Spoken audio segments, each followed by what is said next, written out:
Bonjour, nous arrivons maintenant aujourd'hui à la Pâque. Nous avons traversé bien succinctement, vous me permettez, parce que ce sont de brefs enseignements d'à peu près quelques minutes par jour. Mais nous arrivons maintenant à l'institution de la Pâque qui est extrêmement centrale et tellement importante pour nous. Et j'aimerais en tirer une pensée tellement simple, mais qui a eu un impact très fort sur ma vie. C'est la puissance du sang de l'agneau. Vous connaissez cette histoire, si vous êtes tout nouveau dans la foi, je vous l'explique très brièvement. C'est pour préserver, l'institution de la Pâque, c'était pour protéger le peuple de Dieu contre la dernière grande plaie d'Égypte, le dernier grand fléau qui était la mort. Et la mort devait frapper. Dieu avait dit cette nuit, la mort frappera les premiers-nés de tous les vivants. En Égypte, que ce soit du prisonnier au fond de sa prison, il perdra son premier-né, son aîné, que ce soit jusqu'à la maison de Pharaon, si vous êtes le premier-né, l'aîné d'une famille, vous allez mourir cette nuit. C'est ce que Dieu avait dit. Même le bétail, même les animaux, tout allait y passer. Et il y a quelque chose de très très fort comme image ici, c'est que sans Dieu, nous n'avons plus d'avenir. Parce que l'aîné, c'était l'héritier, c'était l'avenir, c'était vraiment voilà l'héritier de tout. Et il y a un sens très très fort ici, c'est que sans le sang de Jésus, sans se cacher, si nous ne cachons pas nos vies, si nous ne plaçons pas notre confiance en Jésus, dans ce qu'il a fait à la croix pour nous, eh bien nous n'avons plus d'avenir, ni dans ce monde. Ce monde devient une simple survie, mais aussi pour l'éternité. C'est terminé. Un homme qui rejette Dieu sur terre ne pourra pas passer l'éternité en présence de Dieu. Et Dieu dit, ce soir, vous allez prendre le sang d'un agneau et vous allez, je le fais très très succinctement, et vous allez en mettre sur les linteaux et les poteaux de votre porte. Et ce qui est très très beau, c'est qu'il n'avait pas besoin de se barricader. Le sang suffit. Il n'avait pas besoin de fuir. Le sang était suffisant. Il n'avait pas besoin de combattre cette nuit-là. Le sang était suffisant.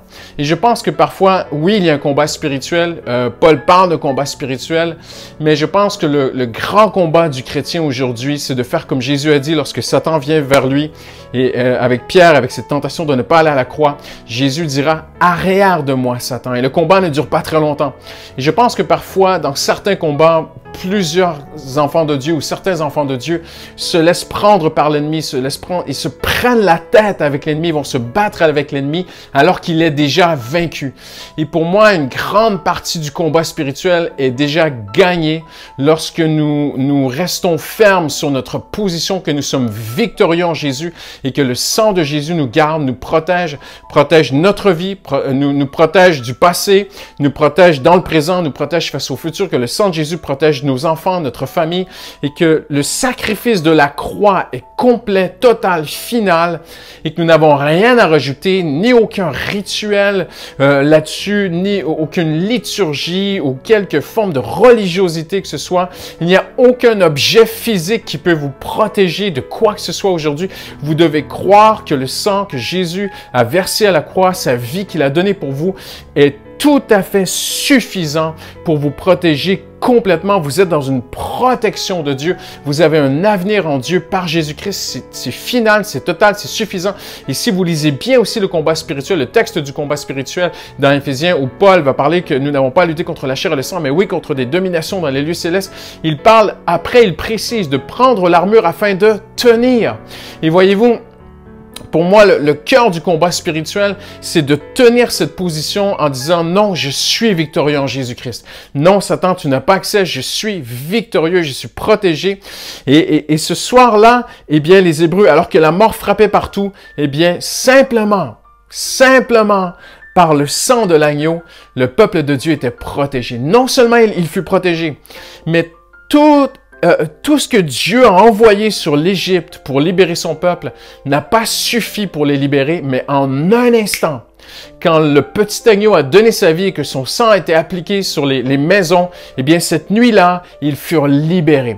Et il y a trois vérités pour moi aujourd'hui qui sont très importantes à retenir. On pourrait en parler des heures, mais on n'a pas le temps, on ne veut pas non plus, on veut être succinct. Mais c'est d'abord le combat, la victoire spirituelle est dans le fait de se reposer, se tenir, de tenir ferme. Même Paul parle de revêtir l'armure spirituelle. À un moment donné, il dira aussi « revêtez-vous de Jésus-Christ ». Ça veut dire quoi? Ça veut dire « revêtez-vous de ce que Jésus a fait aussi d'abord, en premier et avant tout pour vous. » Jésus a donné sa vie, il a versé son sang, j'ai appliqué son sang à ma vie, je mets ma foi dans ce qu'il a fait. Voilà, je suis protégé.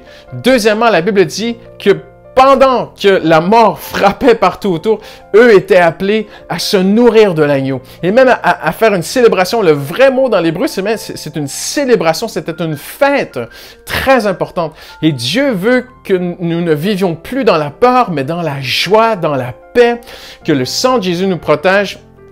Que même si la société autour de nous est frappée par toutes sortes de morts, Dieu protège, garde ses enfants en dépit de tout. Le Seigneur est fidèle pour ceux qui se confient en lui, ceux qui sont consacrés à lui, ceux qui n'ont pas de compromis. Je ne parle pas d'être parfait intérieurement en moi-même, mais je parle de mettre complètement ma foi en Jésus et qu'il n'y ait pas de compromis, qu'il n'y ait pas un pied, qu'il n'y ait rien dans ma vie qui offenserait Dieu, que je ne puisse rien justifier comme comportement, comme quoi que ce soit qui attristera le Saint-Esprit. Non, je ne veux pas de compromis, je veux être complètement consacré à lui. Je veux être dans cette maison où le sang de Jésus me couvre. À l'intérieur, je me nourris de lui. Et en terminant, quelle belle espérance que Dieu avait dit, mangez-le à la hâte, le bâton à la main, la ceinture bien serrée, parce qu'une porte va s'ouvrir cette nuit, vous serez libérés. Et n'est-ce pas extraordinaire que tout ce que les plaies d'Égypte n'ont pas pu faire dans la mort de l'agneau, ce fut accompli indéniablement, finalement, totalement, complètement. En un instant, ils furent libérés. Et nous sommes appelés à croire que nous avons tout pleinement en Jésus. Le passé est réglé, le présent est protégé, assuré et l'avenir est devant nous par le sang de Jésus. Quelle belle image dans la Pâque aujourd'hui. Merci, excellente journée.